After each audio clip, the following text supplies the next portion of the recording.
Welcome back. Tonight, we invite you to join us on a journey into the shadows, where reality blurs and the unimaginable becomes all too real. In this special episode, we bring you true ghost stories, not from ancient texts or secondhand tales, but directly from those who've lived them. These are not mere stories. They are windows into experiences that defy explanation, encounters that have left the bravest souls questioning what lies beyond the world we see. From the eerie silence of a haunted house to the chilling whispers in the dead of night, each story is a testament to the unexplained mysteries that surround us. So, turn off the lights, grab your popcorn, settle in, and prepare to explore the deepest corners of the unknown. Our first story comes from Westminster, where back in 1948 Dorothy was living. On a busy Monday afternoon on her walk home from work, she saw two friends, a husband and wife, walking towards her on the other side of the street. She was in a rush and had no time to stop and chat, so she decided to cross to the other side of the street, hoping they wouldn't notice her. "I crossed the street behind them and hurried home," she said. When she got to the other side, she heard the man yell her name. She turned and waved, trying not to be rude, but hoping they would get the hint she couldn't stay to chat. They both waved back and went on their way. A few hours later, she received a phone call from the woman she had just seen on the street. The voice at the other end of the phone was breaking. You could tell she had been crying. Then the voice said, "Dorothy, I was just calling to let you know that my husband Robert has left us. I thought you would like to know since we've been friends for so long." Dorothy was heartbroken, and while asking how it all happened, she also apologized for not stopping earlier and taking the time to talk to them. If only she had known, then that was the last time she would see him. After a pause and sounding a bit confused, her friend says, "Dorothy, I'm sorry, but I don't know what you're talking about. We were all day at the house. Robert has been sick in bed for the past week, and he died this afternoon." In that moment, Margaret realized Robert had stopped by to say his last goodbye. In our second story, Joe tells us about moving to Georgia from California in the late 1990s. Soon after, he says his brother followed him to the Peach State and rented an old house built in the 1800s. It looked nice from the outside. It did not feel good from the inside, Joe says.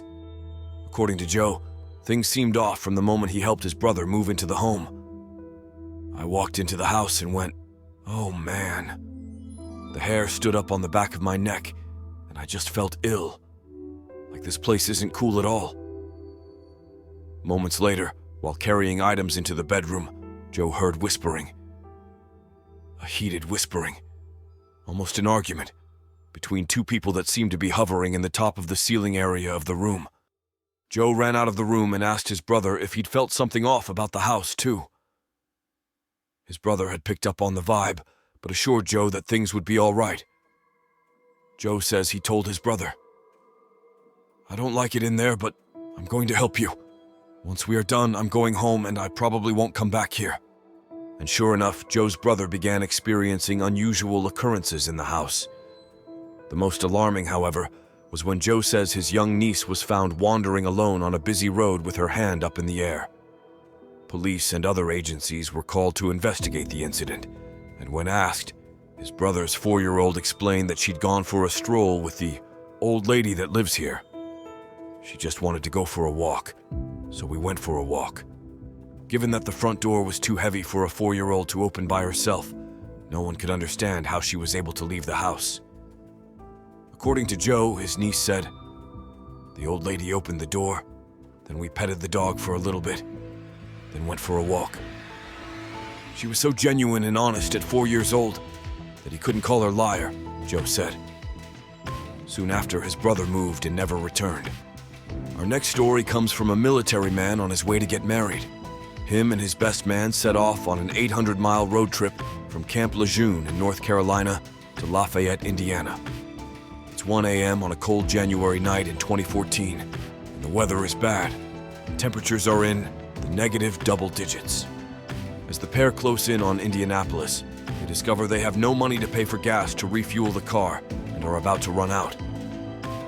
Growing up in the trucking industry with my dad, I decided to stop at a truck stop, the man explains. because the main interstates were shut down due to the weather. They had to get off the highway and search for a truck stop along the back roads instead. We found a smaller truck stop. It had one truck, and it was just kind of strange. It was just a blacked-out truck with a blacked-out trailer. There were no real markings on it, nothing distinguishable, he says. They went in, hoping a clerk or waitress would spot them a few dollars for gas, enough to make it to Indianapolis, at which time they'd go to the bank, take out cash, and pay back the loan. Inside, they found a tidy diner, occupied by a waitress, cook, and a lone truck driver. I went inside, talked to this driver, and he bought us a cup of coffee. We sat there and talked for about 30 minutes about what was going on and why we were headed where we were and what we were doing. And he gave us $20 for gas. I went outside, pumped our gas, came back in, and I told him, "Hey, I really appreciate it. I'll be back." Making good on his word, the man got cash from the bank upon arriving in Indianapolis and returned to the diner. When we arrive at about 10 o'clock in the morning, it's boarded up, he says. It looks like it's been abandoned for years, and the truck's gone, but we had just been in there. They pull in anyway and find a police officer parked in the lot. They explain what happened just hours before, to which the cop chuckles and replies, "Oh, you met the ghost of 3. So, 2 military members converse, had a cup of coffee, and interacted with 3 people at a diner that had a fuel pump and got $20 worth of gas, says the man. When I came back, it had been boarded up. If I remember correctly, the cop said it had been for the last 25 years. Now we hear from Jeff, a resident of Dayton, Ohio, was driving with his 3-year-old son Miles in the back seat when they passed by a cemetery. It was a modest cemetery with only flowers and small plaques. It basically looks like a giant garden, Jeff explains. According to Jeff, as they drove by, his toddler, who'd been happily singing, abruptly stopped, pointed to the cemetery and exclaimed, "Look at all those people." Jeff turned to look but didn't see a soul. Confused, he asked Miles what he was talking about. "All those people over there," his son replied. "There sure are a lot of grandmas." As Jeff tells it, chills ran down his spine as he asked his son what the people were doing. "They're all standing there looking down at the grass," Miles said. Completely unsettled by the conversation, Jeff sped up and drove home. Later that same day, he says his young son was watching TV when he turned to Jeff and said, "You know, they weren't alive." Thinking Miles was referring to the cartoon, Jeff asked what he meant. "Those people we saw, they were all paused," his son replied. "Now we are headed to Central America. In Honduras, there is a big lake known for its tourism. The lake is called Lago de Yohoa, and this is where Laura's story takes place. Back in the 60s, my grandparents were on a road trip through the country. It was the 2 of them, my uncle and my mom, who, at the time, were 9 and 4. The lake was known for having a group of cabins you could rent for the night, or even a few days. They decided to stay in one of the cabins overnight and continue with their drive in the morning. Back then, in the smaller towns, the electricity would be shut off at midnight. My grandparents tell the story that they were all settled in. They were in one room, and my mom and uncle in another. The electricity was shut off at midnight, and they all fell asleep. Around 2 a.m., my grandma wakes up my grandpa and asks him, "Did you hear that?" He was half asleep and tried dismissing it when he heard footsteps approaching the door. Without any light to turn on, my grandpa reaches for his flashlight. They sit up on the bed, but the flashlight didn't turn on. They were in pitch darkness. They hear the door handle being moved and the door opens. They couldn't see anything, but were able to hear footsteps walking to the end of their bed. They were both paralyzed. Then they felt someone sitting at the end of the bed. They stay there for a few minutes, and without saying a word, they get up and they can hear the steps going towards the door and the door closing. After a few minutes of utter terror, my grandma and my grandpa got out of bed. He tries the flashlight again, which now works, runs to the front door, and sees the door has the latch locked from the inside. There is no way anyone could have come in. They checked the cabin and couldn't find anyone. They got their bags, woke up my mom and uncle, and ran to the car. They went to the front desk to check out and told the person in charge what had happened. The gentleman looked at my grandpa and said, We had an American tourist that was staying in that cabin, drowned in the lake yesterday. After they found him, they laid him on that bed until the authorities were able to come get the body.